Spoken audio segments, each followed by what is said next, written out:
That day, it wasn't just raining. It felt like the whole sky was furious, pouring down on me every drop of icy pain. Just like the words my parents had hurled straight at my face. "You're a disgrace," my father roared, his face red as blood. My mother didn't bother yelling. She stood behind the door, her eyes cold like cooled steel, and said one line. "I don't have a daughter who chooses programming over business." The old canvas bag sagged under the rain. I gritted my teeth and zipped up my jacket, my heart numb, but for the first time in my life, I felt relief. My name is Amanda, and this is the story of the day I got kicked out of my home, only to become someone my family never saw coming. I was 18, my hair still damp from high school graduation, and I was already standing in front of the iron gate of our mansion, soaked to the bone, shivering from the cold, aching from words that couldn't be taken back. But I didn't regret it. For 18 years of my life, I had always been the golden child in the script my parents wrote, the perfect heir to Caldwell Ventures, a company that specialized in traditional medical equipment founded by my grandfather in the 70s. They had mapped out my entire path: study business administration at Stanford, intern at the headquarters during summers, and in 3 years, join the board of directors. But I felt suffocated. I loved computers, not the social media addiction my mom sneered at, but a deep obsession with every line of code, every logical system running silently behind the apps. I wanted to be a software engineer. I wanted to build tools that helped people work faster, live easier. I applied to Illinois Institute of Technology, not fancy but with the machine learning program I craved. I did it all myself, wrote the application, applied for a scholarship, and received my acceptance letter with trembling joy. But that joy was crushed the moment I placed the letter on the dinner table that night. My father, Mr. Charles Caldwell, didn't even get through the second line. "A programmer. Amanda, this isn't a game." Before I could respond, my mother cut in, her voice as cold as winter air. "If you're not going to Stanford, don't come back here, you're on your own." I stayed silent. I thought they were just angry. But 3 days later, when I came back from my coding prep class, my dad was blocking the doorway, holding a suitcase I hadn't even packed. "You chose this path, then walk it. You won't get a cent from me. No tuition, no home, no inheritance. Got it?" I gripped the handle of the bag, looked into the eyes I used to fear, and for the first time, didn't cry. "Fine. I'll go." They thought I would scream, beg, crawl back inside that night. But I didn't. I turned away. Each step out of that big gate, where a private driver used to wait for me every morning, felt like my chest might break. Now it was just me, the rain, and a road disappearing into the dark. I didn't know if my mom watched from the window, or if my dad noticed how my hands trembled while I jammed the key into the ignition of that beat-up car I borrowed from a classmate. But I knew one thing. They would never look at me as their daughter again. And somehow that felt like breathing. I left the fancy suburbs of Chicago with no destination beyond a cheap student apartment I found on Craigslist. I had nothing but an old laptop, a few soaked clothes, and a wild determination to prove them wrong. Not with words. With action. They said I'd fail, come crawling back in tears. They never understood me. And they'd never seen me fight for real. I slept on a couch, too short for my height, in a tiny studio apartment owned by Rachel, a classmate I met at a STEM camp in 11th grade. It was on the 3rd floor, no elevator, and reeked of mold on the wallpapered yellow walls. But it was more than shelter. It was my beginning. "You sure about this? Your parents really aren't coming back for you?" Rachel once asked, as I pulled out my beat-up laptop and started typing at midnight. I smiled without looking up. They didn't kick me out to take me back, and I'm not going back to beg. During the day, I worked the register at an electronics store near campus, always short-staffed with grumpy customers. It wasn't a dream job. I got yelled at for not knowing the newest cables, forced into unpaid overtime, watched like I might steal a whole shelf of headphones. But I endured it. At night, I changed into a different uniform, hopped on a rusty bike and delivered pizza for a local shop. Rain, snow, darkness. I rode through all of it, gripping my phone for directions, heart pounding at every major unlit intersection. And late nights? Those were mine. Rachel went to bed at 11 a.m. I opened my laptop and picked up where I left off. I studied from free courses on Coursera, Udemy, anywhere I could learn how to build backends, handle APIs, or design user interfaces that didn't scare people off. Sometimes my eyes burned from fatigue. Some nights, I fell asleep at the kitchen table, waking up at 5 a.m. with keyboard marks on my forehead. But I never stopped. I had no money, no connections, no backup from anyone. But I had something my parents never saw in me. 6 months later, on a January evening, I stared at the screen, heart pounding. The app I'd built, a tool for students to share and track their study habits, finally worked. It was still full of bugs, and the interface looked like it came straight out of 2002, but it ran. And I could use it to log study time, set reminders, and connect with friends. I posted it on a student forum, not expecting much. Just 3 days later, over 1,200 downloads. And an email.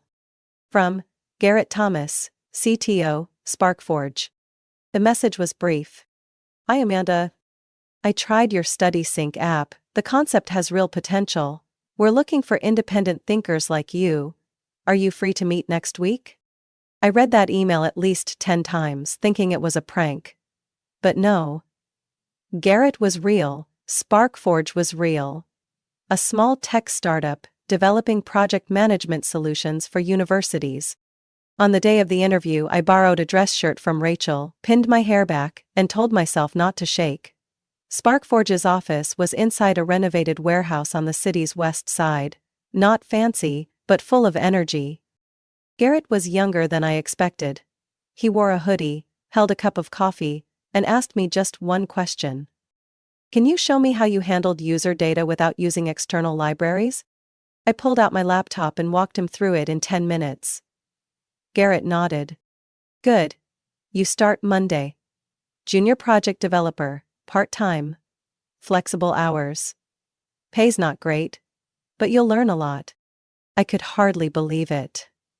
Not because of the money, but because I, a girl kicked out of her house, with no fancy degree, no real-world experience, was chosen by a tech company for my actual skills. And I wasn't going to waste that chance.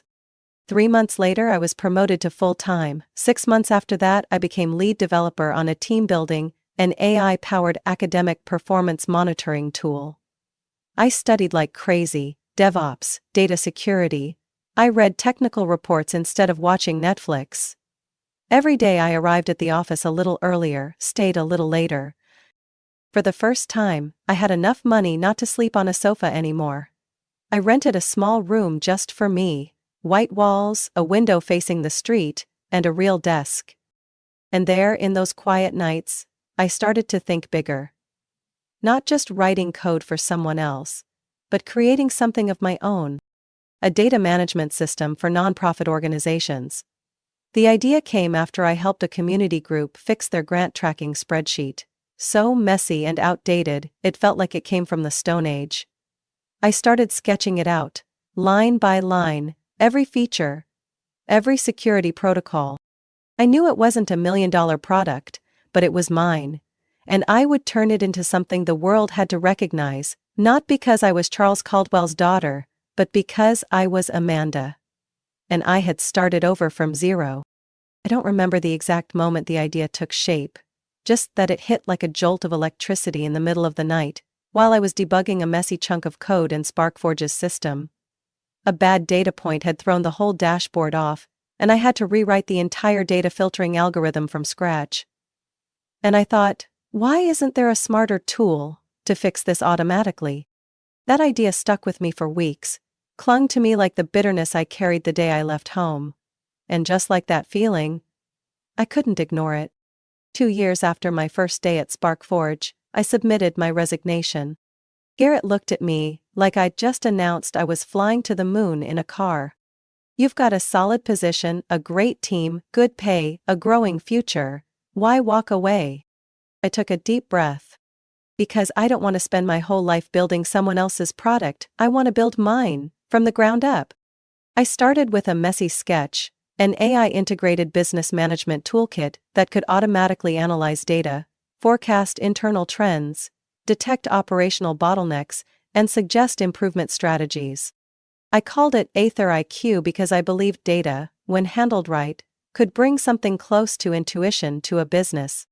Rachel, my former roommate, now working as a finance manager at a small education nonprofit, was the first person to test the prototype. "Amanda, this thing is insane," she texted after the software suggested she cut printing costs and go fully digital. "It even knew I forget to pay my quarterly service bills, and it knew. It didn't guess." I knew I had hit the right niche. So, I dove into building. I slept 4 hours a night, spent every remaining minute coding, reading research, learning more about machine learning models. I hired a small team of freelancers, used my savings to invest in UI and security. No restaurants, no new clothes, no social media. The world out there was loud. But I had one goal. 9 months later, AetherIQ launched its beta version. 30 small and medium-sized businesses signed up for the trial. 23 of them came back and signed 3-month contracts. 7 companies posted reviews, and one of those landed in the hands of an angel investor. His name was Harvey Mitchell, founder of Quasar Capital.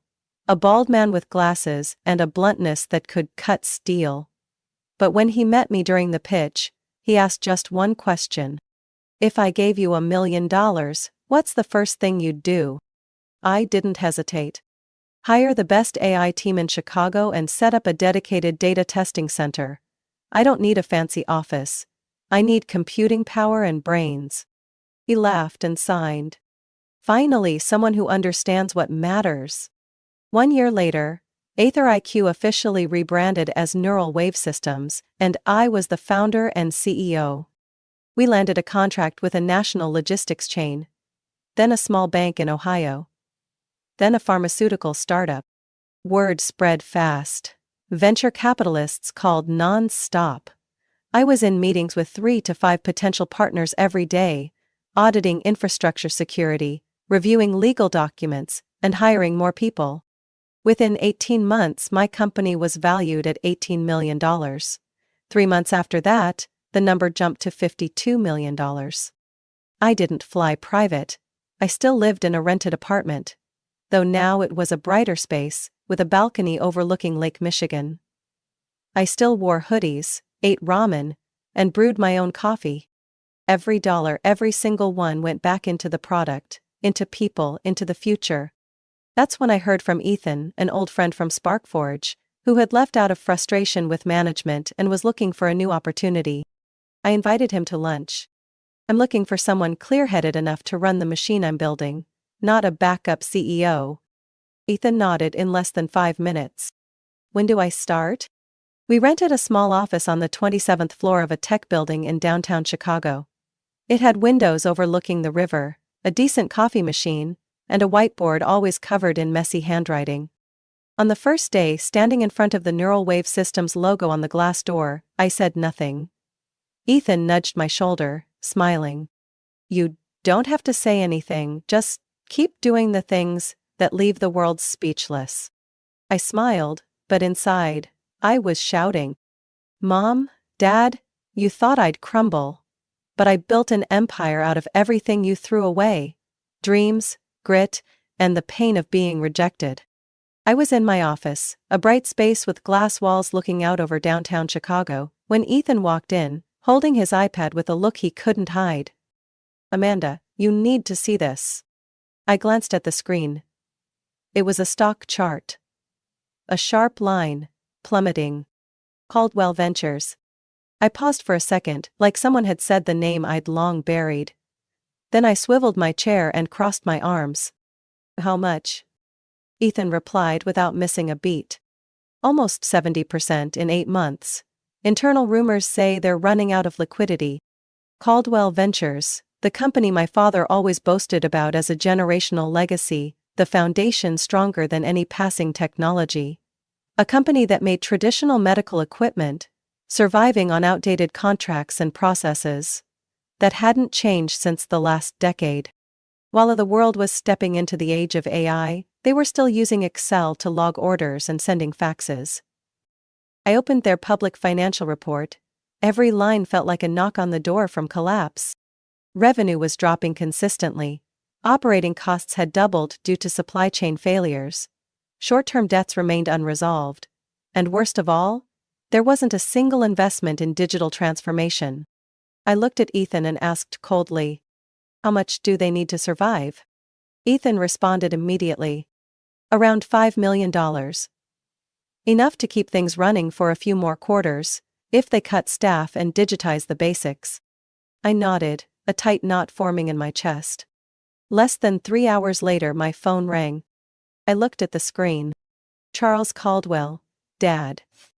I had never deleted his number. Not because I was waiting for a call, but because I wanted to remember. To keep the scar as a reminder that I had survived. I let it ring exactly 3 times, then picked up. "Hello?" His voice came through, raspy and tired. "Amanda, I need to talk to you." I leaned back in my chair, eyes fixed on the screen that read, Q3 net loss $3.40 m. "I know." He paused for a few seconds, then asked hesitantly, You've been following the company?" I didn't answer right away. I wanted him to feel the silence. The void he left when he pushed me out of his life. "I know everything, Dad, including how you called me a disgrace for refusing to be your queen of traditional business." "So what now? The queen of tech is supposed to save your crumbling kingdom?" I didn't wait for his reply. "Send a formal invitation. We meet at the old headquarters, Thursday 9 a.m. I hung up. My heart wasn't racing, my hands didn't shake, but deep inside I knew this would be the most unforgettable return of my life. On Thursday morning, I stepped into the grand lobby of Caldwell Ventures. Nothing had changed. The same crooked wooden clock, the outdated reception desk with a brass nameplate, and employees in dull suits who looked completely drained of life. One of them recognized me, but no one dared say my name. I walked straight to the elevator and pressed the button for the top floor. The board of directors meeting room. The doors opened, and there they were. My father, my mother, and Lucas. My brother, the one they chose to replace me in that long-ago succession plan. He stood by the window, hands in his pockets, eyes avoiding mine. My father sat at the center of the table, looking at me with a face caught between shame and a last attempt to project authority. My mother, still elegant as ever, but her eyes no longer held that scornful gleam. I sat down without asking, without invitation. "Let's begin," I said, flipping open my iPad. The screen filled with reports. Lucas spoke first, his tone annoyed. "You think you're so smart? You let us fall apart just to come back and brag?" I glanced at him. "I didn't come back to brag. I came back because my father called. Because this company is dying. And I didn't kill it. You did. With your stubbornness and pride." My father placed a hand on the table, voice low. "We need 5 million. We need tech. We need you." I raised an eyebrow. "You need me? Oh, so now I'm your daughter again? 7 years ago you said I'd starve for wanting to code, but now that you need money, suddenly you remember, I still carry the Caldwell name." My mother cut in, her voice light. "Amanda, can we just put the past behind us? This is a time for unity." I laughed. Not a joyful laugh, but the kind you make after hearing a terrible joke. "I didn't come here for family. I came for business strategy. And I don't do charity." I placed the file folder on the table. Neuralwave will acquire Caldwell Ventures for $22 million, entirely, including the brand, facilities, client base, technology. If... And the room went silent. Lucas shot up from his chair. "You're insane. This is a family company. You want to take over everything?" I stood up, facing my father. "No, Lucas. I'm not taking over. I'm rebuilding. What you all threw away? Dreams, capability, the future. I picked it up, made it shine. And now I'm pulling this company's corpse out of the ashes. If, and only if, you agree to sign. I closed the iPad and said coldly, "The deadline is 11 p.m. tonight. After that I'm not coming back." The boardroom on the 15th floor of Caldwell Ventures still had its polished walnut floors, the 12-seat table still there like time had fallen asleep between the cracks, showing in every financial report. But this time, I wasn't the girl scolded for daring to abandon tradition. I didn't come back to beg. I came back with a contract. And the power to rewrite every rule. My father, Charles Caldwell, sat at the head of the table, hands resting on an old leather notebook.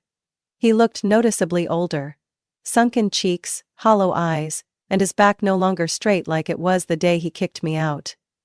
My mother, Evelyn, wore lighter makeup than usual, like she too was trying to hide the exhaustion. Lucas, my brother, stood near the window, his back turned, shoulders tense. I sat down, opened the folder and spoke calmly. Neuralwave is offering $25 million for a full acquisition of Caldwell Ventures. This includes fixed assets, brand equity, client database, existing contracts, and outstanding debts. Lucas jumped up, slamming his hand on the table. "What? This is our legacy? Who do you think you are, throwing numbers like that?" I looked him straight in the eye, my voice steady. "I'm the only person in this room who's ever built a company from scratch and made it profitable. And Lucas, I'm also the one you once called a failed programmer in front of the board. Remember that?" Lucas went pale. My mother gently grabbed his wrist and pulled him back into his seat. No one argued anymore. I continued. "Dad will stay on as a transition advisor for 6 months, then receive a fixed retirement salary and full withdrawal from the company." 6 months? My father frowned. 6 months is enough for me and the team to restructure operations and digitize the entire system. If you want longer, I can't guarantee efficiency. This is a tech company now. It's no longer the pencil and ledger era. He looked at me for a long moment, then gave a small nod, saying nothing more. I turned to my mother. "With your social network, I'm willing to offer you a senior PR advisory role, client relations, executive partnerships. Or you can choose full retirement. It's your call." She looked down at the table, lips pressed together. She didn't object, and I knew, for her, that was a yes. Then I stopped at Lucas. I let a few seconds pass, drawing out the silence like each tick of the clock was pushing him closer to the edge. "Lucas, you'll be kept on. If you agree to start over." He raised an eyebrow. "What do you mean?" "Entry-level data analyst. You'll report to my team lead. No special treatment, no privileges, no exemptions. Starting salary same as everyone else. Any promotion will be based on performance." He let out a twisted laugh. "You're trying to humiliate me." "No. I'm giving you a chance to prove you're more than this family's shadow. But if you think you're above that, the door's still open for you to walk out." My mother turned to my father and whispered, "Maybe this is the only way to save the company." He clenched his fists, silent for a long time. Then he spoke, voice hoarse. "What if we say no?" I looked him straight in the eye. "I'll withdraw the offer. And I'll make it public that I extended a chance to collaborate, but Caldwell Ventures refused to change. I don't need to destroy you. The market will do that for me. At your current losses, you might last another 2 months. 3, at best." Lucas sank into his chair, face pale. I stood up and closed the folder. "The deadline is 11 p.m. tonight. After that, this offer disappears." I walked toward the door, then paused. "Oh, one more thing." I turned back, locking eyes with my father. "When you sign the contract, I want you to use the same pen you used to sign my tuition rejection letter 7 years ago, the one engraved with the Caldwell Ventures logo. I believe it's still in your old drawer." No one said a word, but the stunned look in his eyes said enough. He remembered. He knew exactly what I was referring to. I left the boardroom, stepped into the elevator, and as the doors slowly closed, I saw my father bow his head for the first time in my life. 11:43 p.m. The lights on the 15th floor of Caldwell Ventures were still on. The rest of the building was silent, with only the glow of streetlights casting soft golden streaks across the hardwood floor through the glass windows. I stood by the window, in the exact spot Lucas had stood that morning, watching the city drift into sleep. My heart wasn't racing, my hands weren't trembling, but deep inside I knew. An old chapter was about to end. The door behind me creaked open. My father walked in first. No sharp footsteps like the ones that used to announce his presence at the company. Just slow, heavy steps, as if each one carried the weight of the past. My mother followed, changed into different clothes, her face a little pale. Lucas came last, no longer arrogant, only a stiff, uneasy silence. I turned around, saying nothing. My father placed a small leather box on the table. I didn't need to look closely to know what was inside. That pen. The board has agreed, he said, voice low and raspy. We accept your offer. I nodded. There was no celebration, no applause, only silence, as if making room for something more important. He opened the box.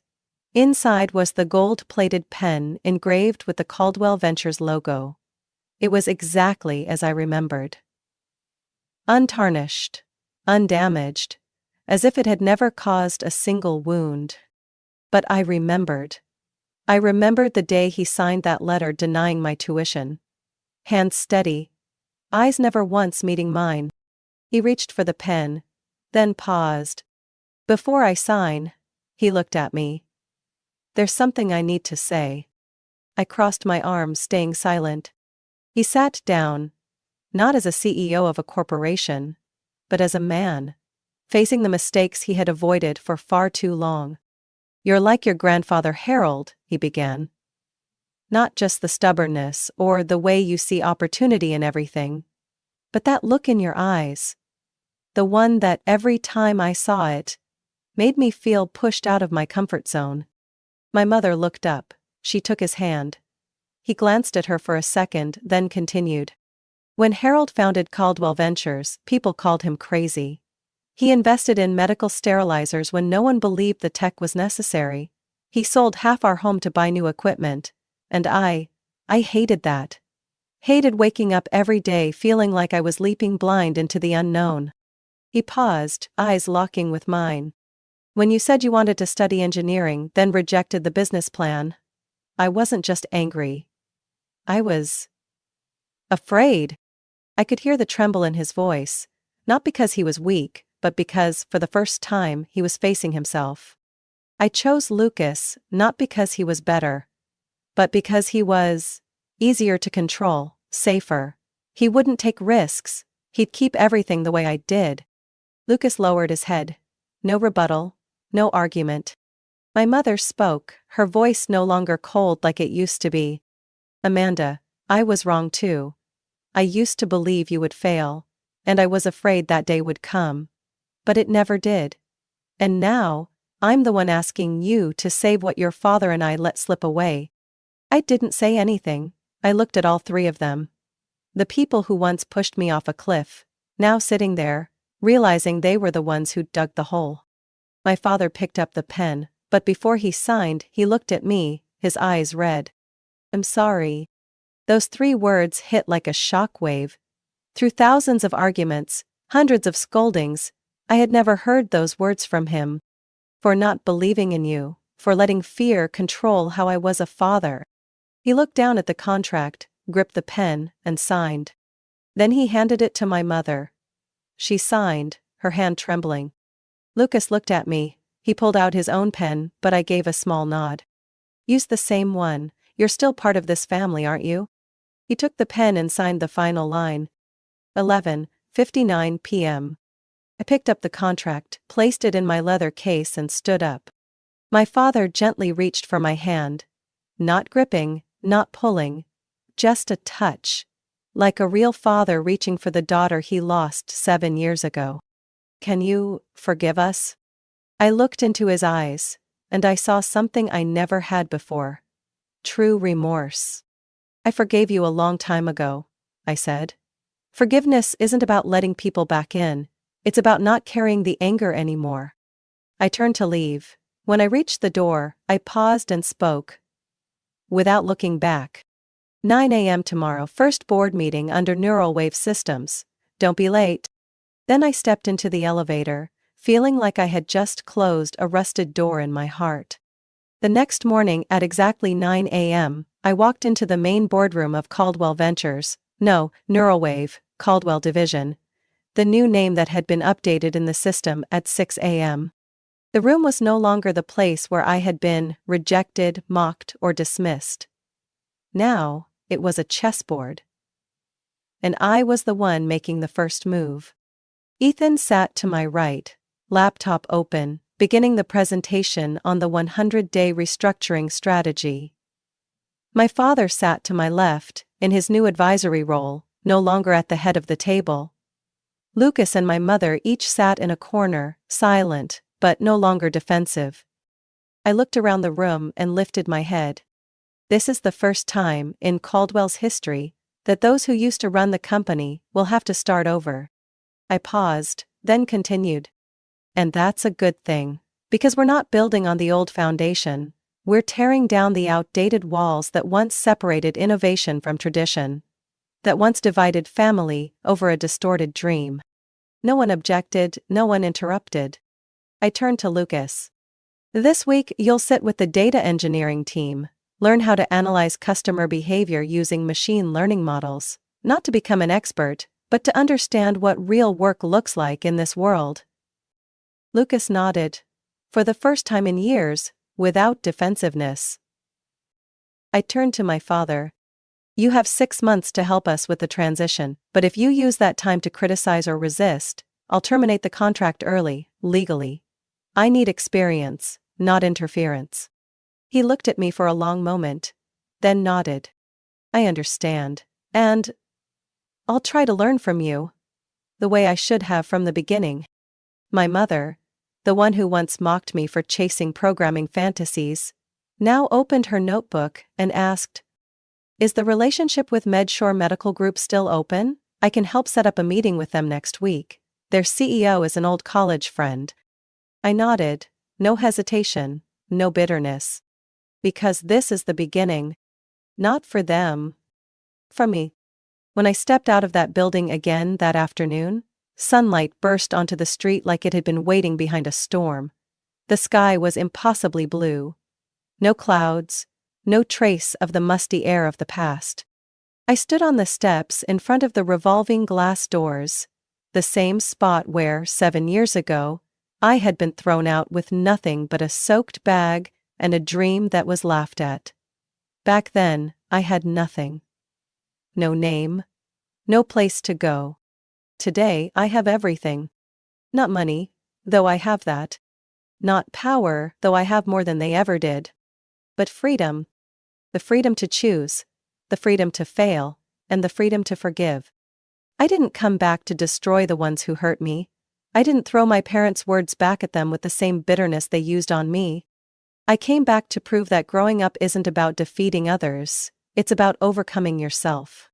Ethan pulled the car up to the curb, rolled down the window and smiled. Done, CEO? I opened the door, got in, sat down beside him, and turned to say, "No, this is just the beginning." The car pulled away from the street, merging into the rush of people.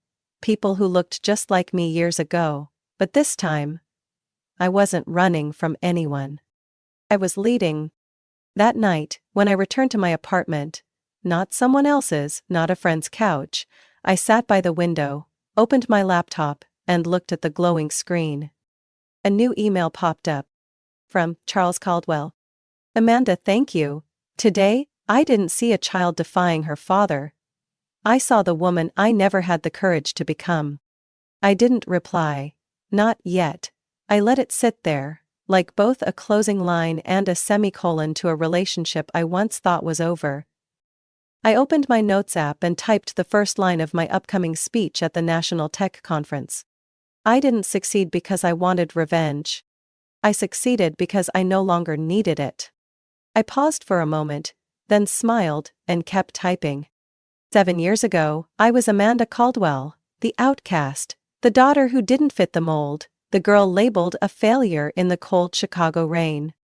Today, I am Amanda Quinn, CEO of Neural Wave Systems, and the one who gets to decide whether the name Caldwell stays or disappears from the business world. I don't need to erase it, because I've already risen beyond it. And this is just the first chapter of a brand new era. Amanda's story is living proof that success doesn't come from revenge, it comes from resilience and the courage to walk your own path, even when the world shuts you out. Rejected by her family, she still rose, taught herself, stood on her own, and built a tech empire from nothing.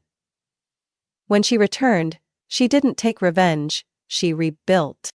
That's real strength, turning pain into power, turning the failure others placed on you into a foundation to rise. And forgiving not because they deserve peace, but because you do. What do you think of Amanda's journey? If it were you, would you forgive or walk away? Share your thoughts in the comments below. And don't forget to follow the channel for more powerful true-to-life stories about family and life.